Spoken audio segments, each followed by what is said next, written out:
Cela fait maintenant quelques années que l'on parle de façon insistante de l'intelligence artificielle qui semble devoir changer notre vie et elle est déjà en train de la changer. Mais et il ne s'agit pas que de ça, mais ça veut dire révolutionner notre style de vie, notre société, de construire, de réaliser, de produire, mais aussi de faire de justice, l'éducation, des petites et les grandes choses. Ça sera une autre société, un autre modèle de société. Et aujourd'hui, j'en parle avec quelqu'un qui est déjà dans l'intelligence artificielle, qui en vit, qui a construit une partie de l'intelligence artificielle, ses applications, et qui est en train d'accomplir et de réaliser des choses très importantes, pas très loin d'ici, en Italie, mais aussi dans des pays du Moyen-Orient. Il y a ici le jeune homme, Stefano Mancoso, qui vient de la région de Cosenza. Tout naît là. Mais alors, qu'est-ce qui s'est passé là-bas? Pourquoi est-ce que tu as décidé de partir? Alors, fondamentalement, j'ai décidé de commencer mon avis entrepreneurial en Calabre.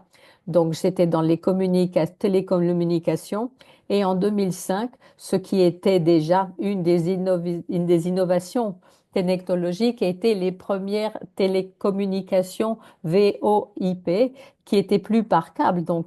Et dans cette première expérience de travail, je me suis donné comme objectif celui de ne pas avoir un simple périmètre régional. Mais tout de suite, j'ai voulu travailler dans un périmètre au moins national parce que je trouvais que la région, le périmètre régional était trop petit. Et donc, ma première expérience où j'ai essayé tout de suite d'escalader sur un scénario non plus régional mais international, mais donc là où les innovations étaient faites par des grandes sociétés. Donc il fallait inventer quelque chose. On ne pouvait pas faire la guerre sur les tarifs ou quelque chose qui était déjà perdu d'avance. Donc j'ai commencé à faire un parcours professionnel environ pendant 10 ans qui m'a investir d'abord en Calabre, et puis après Rome, et puis Turin. Et parce que j'avais ouvert des sièges dans d'autres régions. Et je me suis rendu compte tout de suite j'ai compris que la valeur de l'expérience entrepreneuriale n'était pas vous n'êtes pas parti avec que des succès. Je me suis rendu donc voir ce que vous avez pour en être aujourd'hui. Ce qui a coûté pendant ces 10 ans, ça a été Anne et Corps. euh, euh,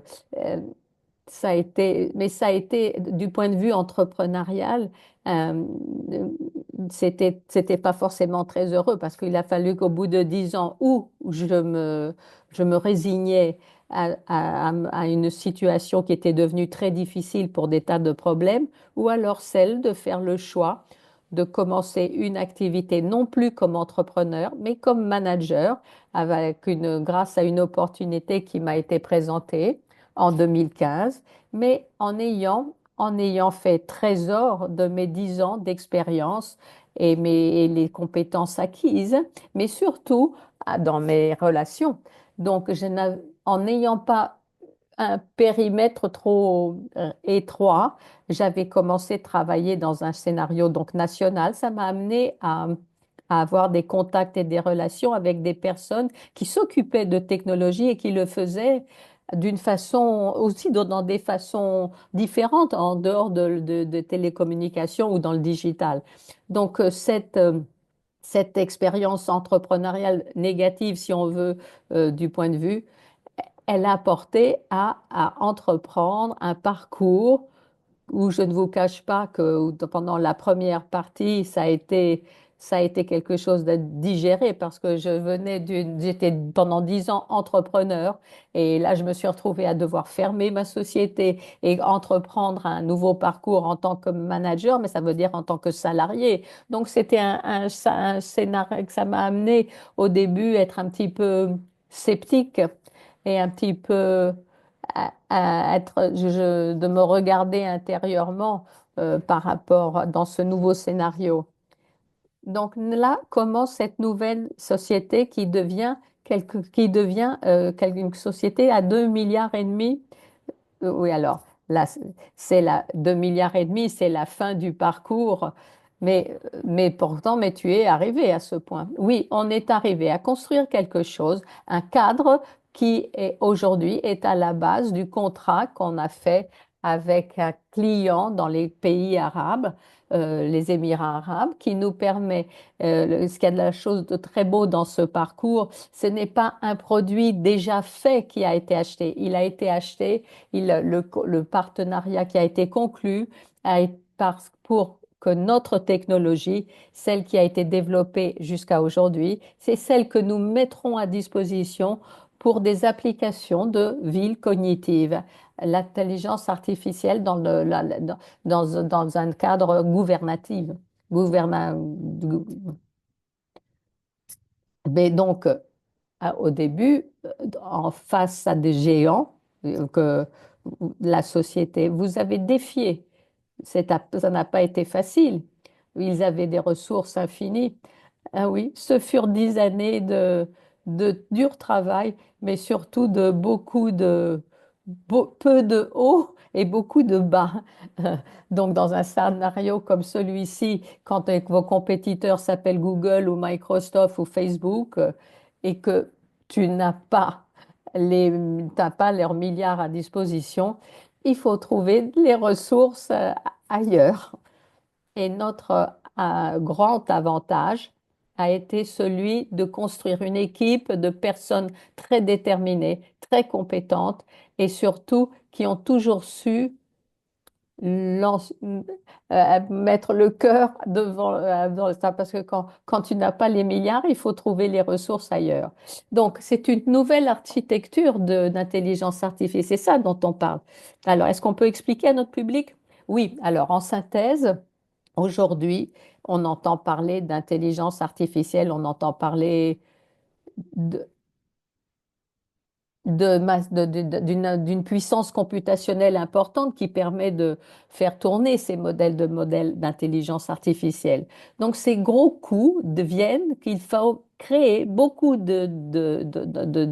d'entraînements et pour faire ces entraînements et pour produire les services, tu dois avoir beaucoup d'argent pour faire cet entraînement. Donc si on veut faire la différence, si vous voulez, par exemple, avoir un modèle d'AI qui soit différent par rapport aux autres, alors dans notre dimension, on ne pouvait pas faire compétition avec quelque chose de plus grand parce qu'aujourd'hui, ce qui se passe en ce moment, c'est qu'ils construisent des modèles toujours plus grands, toujours plus pleins d'informations, très lourds et donc plus chers d'un point de vue computationnel et énergétique. Donc nous, on a bien regardé déjà il y a quelques années, on avait réalisé, on avait compris que le chemin pourrait être ne pas de travailler sur la force brute, mais avec une quantité plus importante, mais de mettre un mécanisme où l'homme peut apprendre quelque chose à la machine. Ça a été la clé. Donc, mais d'une certaine façon, c'est très courageux ce que vous avez fait parce que c'est le contraire de ce qui se passe. On dit toujours que moi, non, moi j'aime bien dire que l'AI en toute seule, elle est stupide. Donc si elle est donc elle peut recueillir des données et elle les élabore et elle les redonne. Nous, on a travaillé sur notre idée a été de travailler sur une nouvelle méthode pour apprendre à la machine, aussi bien que comme instrument technique, que comme cadre, mais aussi ne nous servant pas d'informatique pour apprendre à la machine, mais bien plutôt se prenant des personnes qui sont, on appelle des experts dans leur domaine. Donc moi, si je veux apprendre à l'AI, avec notre système, comment est-ce qu'on rédige un contrat? Qui, mieux qu'un avocat, pourra me l'apprendre? Ce sera un spécialiste en jurisprudence, parce que, voilà, exactement, ingénieur. Si on veut changer, les gens ont peur quand ils parlent de l'intelligence. Alors, qu'est-ce que va devenir ma profession? Et qu'est-ce qui va se passer à l'homme? Est-ce qu'on va être esclave des machines? Et moi, je crois que ce sera le contraire. C'est la machine qui est esclave de l'homme, même s'il s'agit d'intelligence. Parce qu'l'avocat, elle a besoin de l'avocat qui va lui dicter les lois et pour rédiger. Elle a besoin de quelqu'un qui soit en mesure de lui fournir les informations qui devront être utilisées pour un autre utilisateur et qui demandera et il devra puiser, qui pourra puiser dans ces données. Est-ce que, c'est-à-dire que l'intelligence artificielle n'aura plus besoin de ce professionnel pour ces informations? Parce que ce sera une intelligence autonome. Alors, l'intelligence autonome, c'est quelque chose comme AGI. C'est l'intelligence artificielle et générative que tout le monde connaît. Mais même ce type d'intelligence n'est rien d'autre que, je vais faire un exemple par rapport à ce que je disais avant, qui claire tout. On parle d'apprendre à prendre à la machine à rédiger un contrat avec, en lui donnant des informations. C'est comme si moi, je les enseignais à un collaborateur dans la technologie et pas comme donner des milliers de contrats comme font d'autres personnes. Donc là, on va apprendre à la machine à rédiger un contrat. Qu'est-ce qui va se passer? Enseigner une machine comment on génère un contrat, mais plutôt un règlement, une police ou quelque chose qu'elle n'a jamais vu en partant de quelque chose ça, c'est ce qu'on veut faire, nous. Donc, ça ne change pas le programme, le schéma, mais on va partir de données de qualité qu'un être humain aura générées et validées et rendues utiles pour un cas précis, et puis sera capable de générer valeur à la sortie. Parce qu'aujourd'hui, tout ce qu'on donne en entraînement à l'AI, c'est pas toujours et c'est pas toujours utile si ce n'est pas validé et si c'est pas un donné certifié. Donc, en synthèse, moi, je vois pas de quoi avoir peur parce qu'on a des personnes qui font des activités d'enseignement de contenu et de concepts aux machines qui, déjà, euh, quand ils ont commencé à étudier, ils n'auraient jamais imaginé que leur profession aujourd'hui, ils enseigneraient ça. Mais aujourd'hui, si je prends un expert en sémiotique ou de lettres classiques et qu'il a développé des algorithmes grammaticaux, déjà il y a 10 ans, il n'aurait jamais pensé de prendre ce chemin. Donc dans la continuation, aujourd'hui, on a déjà des nouvelles professions qui sont créées grâce à l'intelligence. Le prompt engineering, le prompt designer. Il y a 4 ans, ça n'existait pas. Donc ça, c'est un transfert de compétences et un transfert de nouveaux jobs. Donc je sais que vous et votre compagnie, vous avez des contacts importants avec les pays arabes, comme les Émirats, Abu Dhabi, à Dubaï. Donc, qui probablement, comparé à l'Italie et beaucoup de pays d'Europe, sont beaucoup plus avant que nous, hein, certainement. À quel point sommes-nous? Donc là, ce qu'on a pu voir, c'est depuis qu'on a commencé ces relations et qu'on a programmé des projets, et en Europe, mais aussi aux États-Unis, l'investissement dans les technologies est fait c'est un objectif souvent agressif pour orienté vers ce qu'on appelle les ROI, le retour sur des investissements. Et c'est toujours à court terme. Même dans les venture capital, quand quelqu'un fait un investissement, la première chose à laquelle il a comme objectif, dans combien de temps je vais revenir rentrer dans mon investissement? Tout est focalisé là-dessus. Alors que au Moyen-Orient, et surtout, mais surtout encore dans le secteur où on a recommencé ces relations avec les Émirats. Il y a une approche, à mon point de vue, beaucoup plus de projets. Bien sûr que les investissements doivent être faits pour avoir un retour. Ils sont pas en train de faire du bénévolat, surtout dans le domaine des technologies, mais c'est plus systématique, plus orienté vers créer des valeurs qui peuvent être utiles à la communauté. C'est la grande différence et c'est fondamental. À quel point en êtes-vous avec cette réalisation? On a à peine commencé ce programme avec lequel, dans les premiers mois, on va avoir on va se transférer physiquement de nos systèmes sur des data centers qui seront dans les Émirats. Et là, on va commencer, sans doute vers septembre-octobre, euh, à la recherche, finaliser, appliquer ce qu'on a déjà développé avec, dans notre cadre technologique à leurs exigences, qui sont surtout dans sur le secteur gouvernemental, pour la sécurité publique, pour le transport, pour la santé. C'est un projet qui a un objectif d'ici 5 ans de développer ce genre d'application et puis et d'évoluer vers ce qu'on appelle maintenant dans les modèles real times, qui sont des modèles d'intelligence artificielle qui sont non seulement pour interpréter les langages comme on est habitué aujourd'hui avec les chats, les transcriptions, mais surtout que seront capables dans le même temps de réaliser un texte, mais aussi audio et image. Donc, pas reporter au texte d'après une description ou une transcription, mais en temps réel, pouvoir faire la même chose tout ensemble. Et donc, ça, c'est l'évolution qui va nous permettre d'appliquer l'AI dans les scénarios quotidiens, comme je disais, pour la sécurité publique, pour l'enseignement. Est-ce que vous pouvez nous expliquer, par exemple, à Abu Dhabi, comment peut être organisée une ville dans un modèle social avec ces applications, avec cette architecture? Qu'est-ce qui se passera? Alors, il se passera que l'élément pivot c'est que l'IA va pouvoir définir, c'est de mettre en relation et que les citoyens puissent en jouir. C'est-à-dire, imaginez un énorme conteneur, récipient où tous les données des citoyens sont sur sa santé, les analyses qu'il a pu faire avant. Ce citoyen aura accès aux données de ses enfants à l'école, dans ce que sont leurs parcours scolaires, ce qu'on appelle aujourd'hui le registre électronique qui concerne la vie relative aux études des enfants.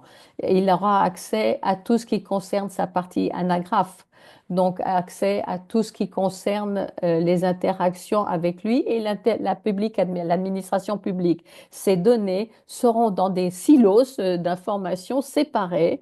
Donc, dans les cas les plus vertueux, il y aura toujours des interfaces digitales, comme on a.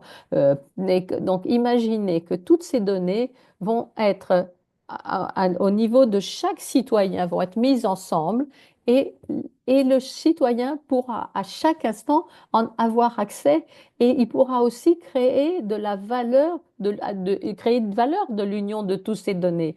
Parce que si moi je sais aujourd'hui que une série de données. J'ai même pas idée que j'ai quelquefois ces données, que quelqu'un les a déjà mis en stock quelque part. Moi, non seulement je pourrais les utiliser, mais je pourrais interagir avec ces données de façon extrêmement simple, qui va une façon comme une conversation avec mon app sur mon téléphone.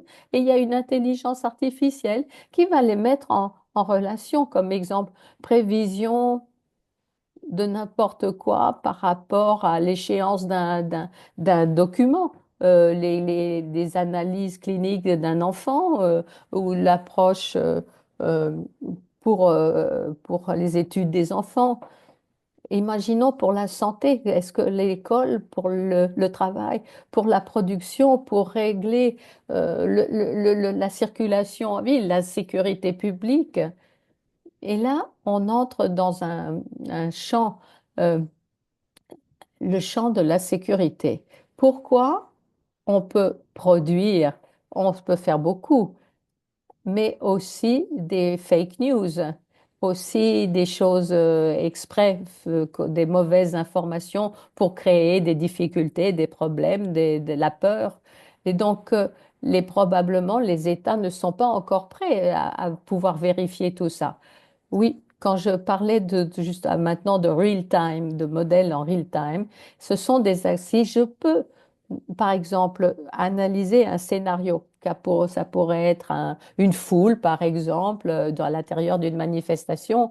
Et avec ces technologies à l'avant-garde, je vais pouvoir extraire les informations, extraire ce qui pourrait être les visages de personnes qui sont à l'intérieur de ce périmètre, ou ce qui pourrait être le comportement qui, d'une façon prédictive, je peux analyser parce que de toute façon, on sait qu'il y a des schémas comportementaux qui se répètent. Donc, travailler sur ça, en même temps que de regarder, avoir le contrôle sur la qualité de la donnée de départ, que ça s'applique à n'importe quoi. Ça peut être des sources web ou alors que je puisse vérifier si c'est valable ou pas. Quand est-ce que je peux aller acheter, acquérir une nouvelle information? Est-ce que ça peut s'appliquer à des nouvelles données historiques et avoir et tout doit avoir une certaine cohérence et une certaine, il faut savoir d'avoir que les données qui vont me servir à faire des algorithmes, je dois être sûr qu'elles sont la vérité et de la qualité des données. Donc, euh, bien sûr qu'il y aura toujours des problèmes, mais notre défi est celui de les utiliser le mieux pour les finalités dont on a à peine parlé. Donc, le futur est à portée de main, disons-le.